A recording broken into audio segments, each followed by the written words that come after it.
عليكم ورحمة الله وبركاته. ازيكم يا حبايبي؟ عاملين ايه؟ يا رب تكونوا بخير. كل سنة وانتم طيبين جميعا. عملنا الكحك والبيتفور، هنعمل مع بعض النهاردة طريقة الغريبة على طريقة امي وجدتي كمان، ربنا يديها الصحة يا رب.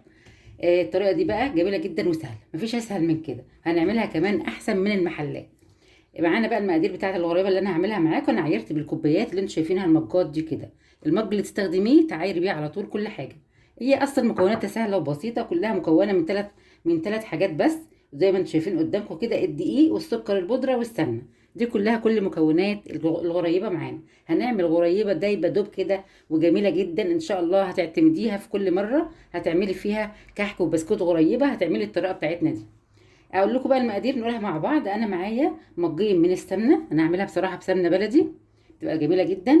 معايا مجين من السمنه، او اعملها باي حاجه سمنه اللي يعجبك يعني، بس اهم حاجه السمنه تكون يعني تكون كانت طالعه من التلاجة شويه، ما تكونش متجمده قوي ولا تكون سايحه خالص. تمام زي ما انتم شايفينها كده، هفضها قدامكم. معايا مجين من السمنه، اتفقنا كده. ومعايا كمان مج من السكر البودره اهو. ومعايا كمان من نفس المج 4 مجات من الدقيق. يعني انا عملت 4 مجات دقيق، بحتاج لهم مجين من السمنه. عملت كوبايتين دقيق بس، مجين بحتاج لهم مج واحد بس من السمنه. يعني هتنصصي الكميه لو هتعملي اقل من كده. تمام، دي كل المكونات بتاعتنا. هنبدا نعمل ايه بقى؟ نصلي على الحبيب المصطفى صلى الله عليه وسلم. اللهم صل وسلم وبارك على سيدنا محمد وعلى اله وصحبه وسلم. هنجيب البوله اللي احنا هنعمل فيها القريبه، ونفضي بقى فيها السمنه زي ما انتم شايفين، كل حاجه واضحه كده قدامكم. هفضي السمنه بسم الله.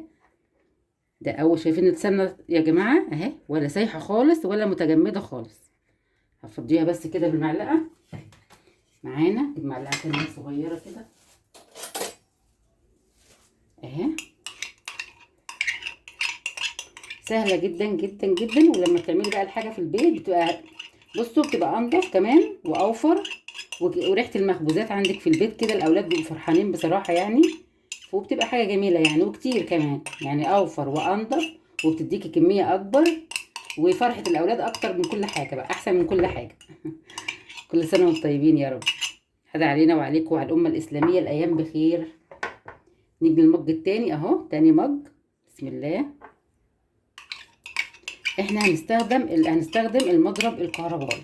لو ما فيش مضرب كهربائي بايدينا بقى وتدعكي فيها دعك كده حلو، لحد ما تطلعها كريمي زي ما انا هوريها لك دلوقتي اهي كده. خلاص، عشان ما نسيبش بس سمنه حرام في المج.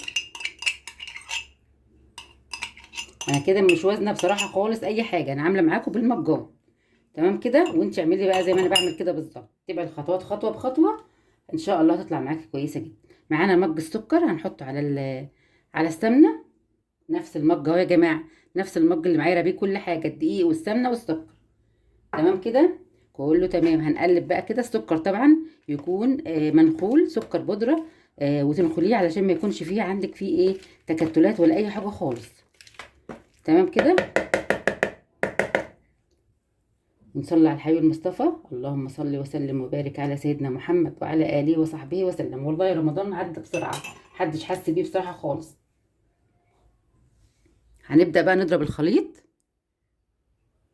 هنضرب بقى الخليط كده مع بعض بالمضرب. بسم الله الرحمن الرحيم. بسم الله، الله اكبر. انا عشان مش عايزه بقى اعمل لكم وش وازعاج، انا هفضل اضرب الخليط ده لمده ربع ساعه، من ربع ساعه لتلت ساعه. لحد ايه؟ سامعيني؟ لحد هضرب الخليط ده لحد ما لونه يبيض خالص ويبقى زي الكريمه كده. عشان ما اطولش عليكم الفيديو هضرب واعمل لكم دوشه. هضرب انا الخليط واوريه لكم.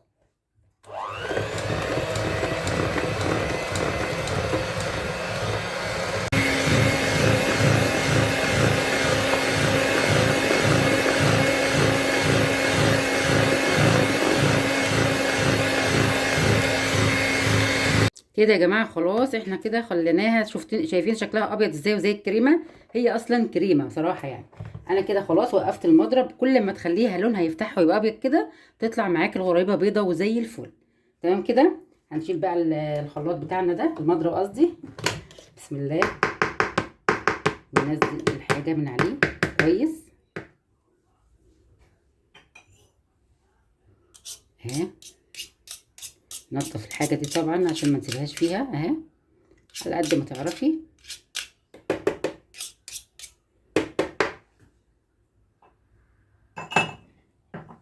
تانية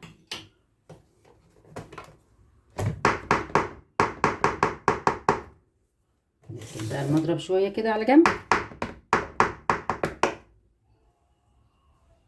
وبعدين نبدا ايه نعمل ايه، نجيب بقى كل الجوانب. انا كنت اصلا وانا بضرب برضو وانت بتضربي الخليط تجيبي لازم تنزلي الاحراف كده، الحرف ده عشان تضربيه برضو معاه لحد ما يبقى كله زي بعض، زي ما انت شايفه كده زي الكريمه، عسل عسل ازاي ما شاء الله يعني.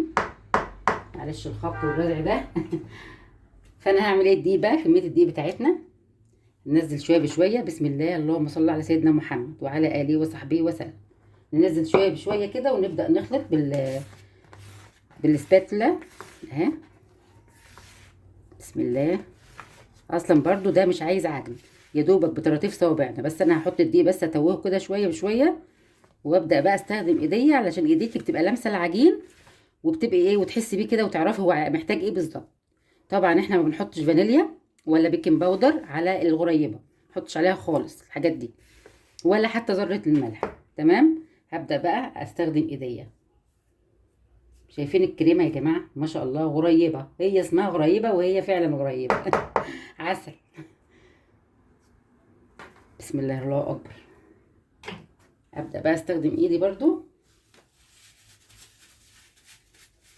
بالراحه كده، ما نستعجلش في اي حاجه علشان الحاجه تطلع معانا مظبوطه. بسم الله الله اكبر اهي. شايفين يا جماعه ما شاء الله. هبدا احط كميه الدقيق التانيه بقى اهي كده، الاربع كوبايات الاربع مجات اللي احنا عيرنا بيهم حطيناهم. هنشوف بقى نلمها كده مع بعضها مع بطراطيف صوابعنا كده، العجينه مع بعضها كده اهي. بسم الله ما شاء الله. الغريبه يا جماعه دي ان شاء الله هتطلع احلى من اللي انتوا بتجيبوها من المحلات كمان وانضف. شايفين الشكل، شايفين الجمال. هي اصلا لازم بيكون فيها سنه تلزيقه كده. تمام اهي. هسيبها بقى طبعا تريح، انا مش هضيف لها اي حاجه، هسيبها بس تريح 10 دقايق او ربع ساعه، ونبدا بقى نشكلها مع بعض اهي. شايفين الجمال كده، جبناها من فوق لتحت كلها اهي. ولو لقيناها محتاجه بقى سنه دقيق صغيره هنشوف يعني بعد ما تريح، إن مش هنحط لها دقيق دلوقتي، هقول لكم برضو هنشوف كل حاجه مع بعض اهي. شايفين الجمال يا جماعه ما شاء الله، الله اكبر اهي. عسل عسل عسل عسل. هسيبها تريح بقى ربع ساعه ونرجع مع بعض تاني، انتظرونا. هما يا جماعه بقى انا ضفت معلقتين دقيق، رجعت معاكم تاني ضفت يا دوبك بالظبط معلقتين 2 دقيق علشان ما تبقاش يعني ايه طريه قوي. تمام كده. انت برضو هتشوفي برضو بعد ما تخلصيها كده تاخدي حته منها اهي. التشبيطه دي ما تخافيش منها خالص، تاخدي قطعه كده صغننه وتكوريها. هوريكم برضو الحاجه اللي هتطمنك اكتر ان انت بقى ايه لما تلاقيها، بصي عامله ازاي مش مشققه ولا اي حاجه خالص، وتغرزي صبعك كده ما شققتش معاكي. شايفين العجينه مية مية تمام يعني. هسيبها بقى تريح ربع ساعه او 10 دقايق ونرجع نقطعها مع بعض تاني.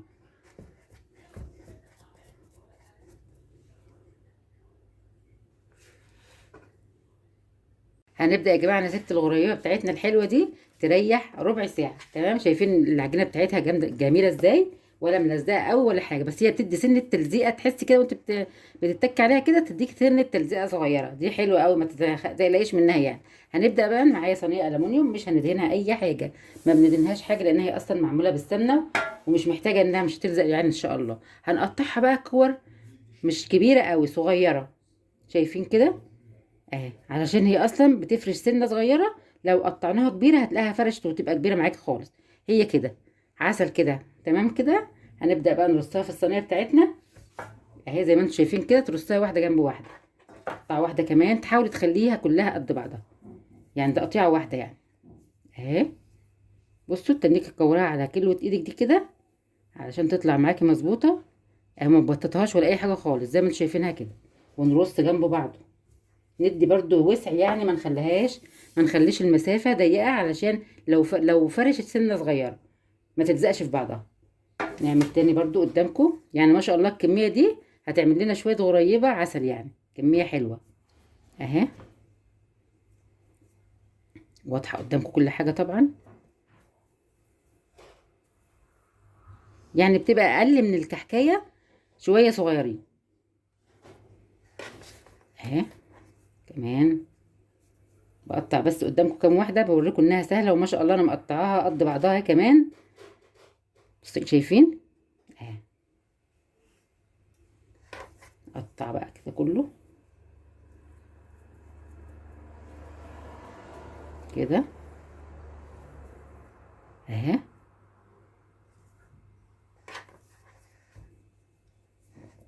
اللهم صل وسلم وبارك على سيدنا محمد وعلى اله وصحبه وسلم. جميله جمال اهي، جميله جمال صراحه يعني. ان شاء الله كده لما نسويها كمان تطلع حلوه. قطعت بقى قدامكم كذا واحده، هكمل انا الباقي ونرجع نزوقها برضو مع بعض قبل ما ندخلها طبعا الفرن. هوريها لكم اهي كده. شايفين الجمال يا جماعه؟ باينه قدامكم طبعا اهي. ترصيها كده ما يكون في وسع بينهم حوالي سنتي مثلا. بس كده هكمل كله بقى وارجع لكم تاني. كده يا جماعه خلاص خلصنا تقطيع. الكميه اللي انا عملتها ما شاء الله عملت لي الصينيتين دول. شايفين التقطيعه كلها تحاولي تبقى قد بعضها. دي صينيه كمان، دي صينيه ودي واحده كمان اهي زيها بالظبط. ودي كمان اهي الصغنطوطه الحلوه دي اهي. معانا بقى الملبس الصغنطوط العسل ده هنزوقه. هنزوق بقى بالملبس الصغنطوط ده. وممكن تزوقي لو اي حاجه عندك ممكن تعمليها ساده خالص زي ما هي كده من غير ما تزوقي فيها اي حاجه. بس هقولك على حاجه كمان تعمليها لو عندك الفرم دي الفرم بتاعت البيتي فور اهي. ومعين 2 صغنطتين. هنعمل برده حاجه حلوه كده وظريفه هوريها لكم. هنعملها بصي هتخليها هي مكانها كده الغريبايه وتروحي ايه نغزاها نغزه صغننه خالص بيها كده. عايزه اوريكم النقشه بتاعتها تحفه، حاجه جديده كمان وجميله. شايفين الشكل؟ باينه قدامكم جميله ازاي؟ ادي واحده. هنمشي مثلا عليهم بالشكل ده كلهم كده نغزه صغنطاطه خالص كده. يعني ما تتكيش عليها قوي علشان ما تهبطش، ما تخليش البتاعه تفرش الغريبايه يعني. هي نغزه صغنطاطه كده بالشكل ده. وهنعمل بالشكل التاني كمان اهي. جميله قوي. شايفين الجمال؟ في النص كده. دي جت في الجنب شويه اهي. مره واحده وتشيليها على طول مره واحده. سهله خالص خالص وشكل جديد وحلو في نفس الوقت. يعني ممكن تسيبها كده من غير ما تجيبي لها الخرز الصغنطوط ده ولا تحط عليها اي مكسرات خالص. تسيبها بالشكل الجميل ده اهي. شايفين؟ تحاولي تجيبها في النص اهي. دي كمان ودي. هنعمل حاجه بقى حلوه كمان اهي. معلش بقى لو الفيديو طويل شويه هنوريكم بس دي. نحط بقى خرزايه كده. انا مسميها خرز صراحه يعني عشان هو زي شبه الخرز بالظبط. هنحطها في النص كده تدي منظر اهي كده. باينه قدامكم طبعا. واحده وخلاص. ده اصلا انتوا عارفين بيبقى مسكر طبعا اللي هو اللون الفضي ده. وفي منه الوان كمان براحتك يعني اهو.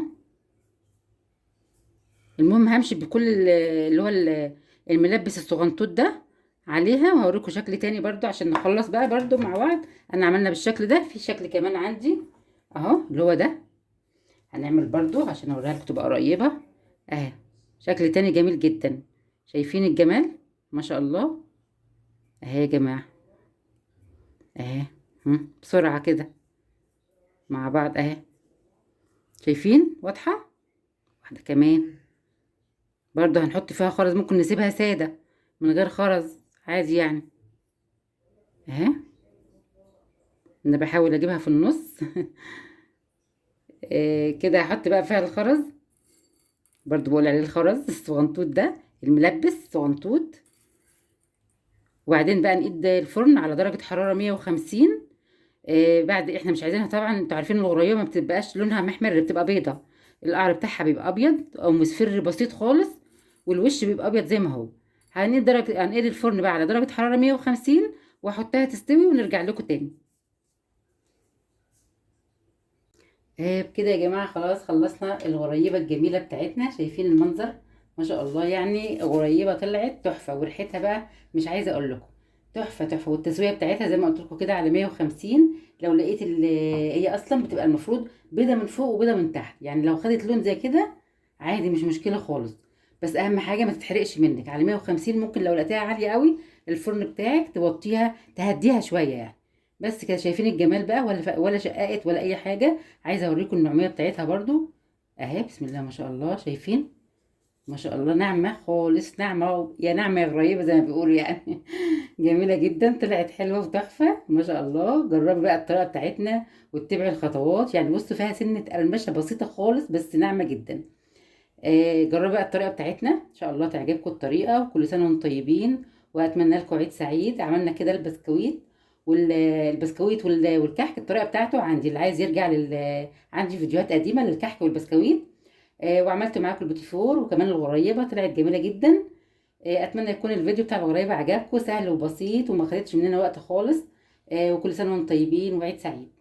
ان شاء الله انتظرونا في فيديو جديد، وصفه جديده من وصفات سمية زين. مع السلامه.